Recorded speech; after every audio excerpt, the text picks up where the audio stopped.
Liquid solutions is divided into two parts. Liquid solution जो है, liquid solution उसे दो पार्ट्स में डिवाइड किया गया है। First part is ideal solutions और second part non ideal solutions. अब हम लोग देखते हैं आइडियल सॉल्यूशन होता क्या है। Ideal solution, the solution which follow Rawls law over entire range of concentrations is called ideal solution. वह सॉल्यूशन जो रॉल्स लॉ को हर एक कंसंट्रेशन पे फॉलो करती है उसे हम लोग आइडियल सॉल्यूशन कहते हैं। This solution is formed when intermolecular distance between solute solvent molecules AB is same as that between solute BB and solvent A। यहाँ पे ये कहा गया है कि जो सोल्यूट और सोलवेंट है, सपोज दैट यहाँ पे वाटर है, वाटर A है ना, और यहाँ शुगर है, या फिर हम लोग वाटर ले रहे हैं, यहाँ अल्कोहल ले रहे हैं, है ना, या फिर वाटर की जगह पे हम लोग ले रहे हैं एसीटोन या फिर बेंजीन ले रहे हैं हम लोग, यहाँ पे बेंजीन और प्लस यहाँ पे टोलून ले रहे हैं, टोलून, ठीक है।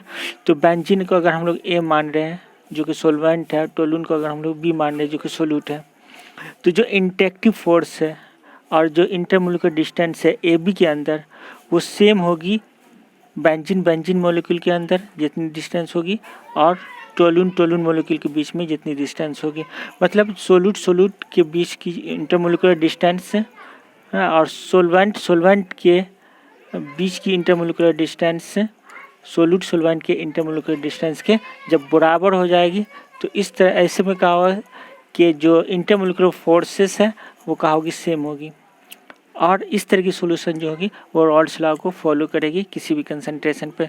तो हम लोग देख रहे हैं यहाँ पे, तो change in enthalpy on mixing, जब इस तरह की सॉल्यूशन में अगर हम लोग तैयार करते हैं, मिक्स करते हैं, सोल्वेंट को मिलाते हैं, तो यहाँ भी जो इंटरमोलिकुलर फोर्सेस है वो कहा होगी चेंज नहीं होगी, तो जिसकी वजह से यहाँ जो इंथैल्पी चेंज होगी, जो एनर्जी चेंज होगी वो जीरो होगी। मतलब यहाँ तो ना तो एनर्जी रिलीज होगी और ना ही एनर्जी एब्जॉर्ब होगी। चेंज इन वॉल्यूम और मिक्सिंग, और यहाँ जो वॉल्यूम मिक्सिंग के ऊपर जो मिक्स करने से जो चेंज होती है वो भी यहाँ वॉल्यूम चेंज नहीं होगी, क्योंकि यहाँ जो डिस्टेंस है इंटरमोलिकुलर डिस्टेंस वो चेंज नहीं हो रही है, इसलिए यहाँ पे जो वॉल्यूम होगी नेट वॉल्यूम वो भी चेंज नहीं होगी। तो नेट चेंज इन वॉल्यूम का हो जाएगा यहाँ पे जीरो। तो पार्शियल प्रेशर जो होगा यहाँ पे जैसा कि रॉल्स लॉ के हिसाब से दिया गया है, PA equal to PA naught चाहे PB equal to PB naught चाहे B, है ना। जैसा कि हम लोग देख रहे हैं यहाँ पे, अगर ये देख रहे हैं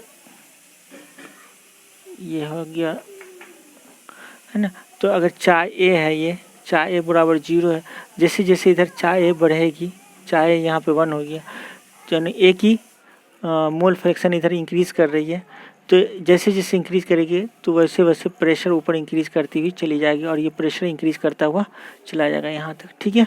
और यहाँ पे हम लोग देखते हैं चाहे B बराबर यहाँ पे 0 है और चाहे B यहाँ पे 1 है, तो इधर B की कंसंट्रेशन इधर इंक्रीज़ कर रही है, इसलिए B की इधर इंक्रीज़ करेगी तो B की जो प्रेशर होगी वो इधर इंक्रीज़ करती हुई चली जाएगी, ठीक है। तो यहाँ पे जो होगा इस पॉइंट पे वो कहा होगा PA नॉट होगा, और ये जो लाइन होगी वो PA बराबर PA नॉट चाहे A, ठीक है। और ये जो लाइन होगी वो PB बराबर PB नॉट चाहे B, और यहाँ पे क्या होगा PB नॉट होगा, ठीक है। अब हम लोग देख रहे हैं इस तरह की जो सॉल्यूशन है उसे हम लोग आइडियल सॉल्यूशन कहते हैं। जैसे हम लोग देखते हैं बेंजीन टोलून हो गया, है ना, इन दोनों का सॉल्यूशन। दूसरा देखते हैं हम लोग non ideal solution, the solution which do not follow Rawls law over entire range of concentrations is called non ideal solution. तो नॉन आइडियल सॉल्यूशन वो सॉल्यूशन होती है जो रॉल्स लॉ को हर एक कंसंट्रेशन पे फॉलो नहीं करती है, यानी कि यहाँ पे जो इंटरमोलिकुलर डिस्टेंस होगी सोल्यूट के बीच में और सोलवेंट के बीच में वो बिल्कुल ही सोलवेंट के बीच में जो इंटरमोलिकुलर डिस्टेंस है उससे अलग होगी, जिसके कारण जो फोर्स होगा वो फोर्स भी कहा होगा यहाँ पे इंटरमोलिकुलर फोर्स वो सोल्वेंट के बीच में जो लग रही है इंटरमोलिकुलर फोर्स वो सोल्यूट और सोलवेंट से डिफरेंट हो जाएगी।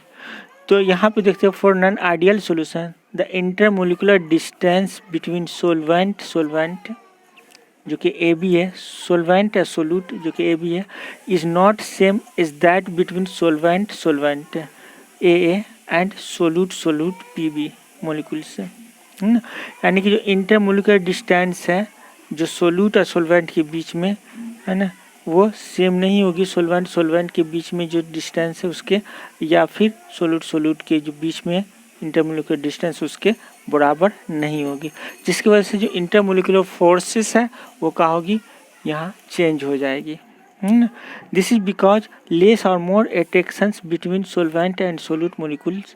तो यहाँ पे क्या होगा कि जो सोल्यूट और सोलवेंट के बीच में जो अट्रैक्टिव फोर्स होगी वो क्या होगी, कम होगी या फिर ज़्यादा होगी। तो यहाँ पे हम लोग देख रहे हैं इसीलिए नॉन आइडियल सॉल्यूशन के लिए जो यहाँ पे दिया गया है इंथैल्पी ऑफ मिक्सिंग, यानी कि जो चेंज इन इंथैल्पी और मिक्सिंग जो होगी, जो मिक्स करने से यहाँ जो इंथैल्पी चेंज होगी वो या तो इंडोथर्मिक होगी या फिर एक्सोथर्मिक होगी, मतलब ये 0 के बराबर नहीं होगी। फिर इसी तरह से जो वॉल्यूम होगा यहाँ पे चेंज इन वॉल्यूम वो क्या होगी, यहाँ पे 0 के बराबर नहीं होगी मिक्स करने पे, है ना। और रॉल्स लॉ को भी फॉलो नहीं करेगी। तो यहाँ पे P A naught equal to P A naught chi A, P B naught equal to P B naught chi B. तो नॉन आइडियल सॉल्यूशन 2 तरह का होता है जो कि हम लोग कल देखेंगे, एक है ना जो रॉल्स लॉ से पॉजिटिव डेविएट करेगा और दूसरा निगेटिव डेविएट करेगा। Thank you.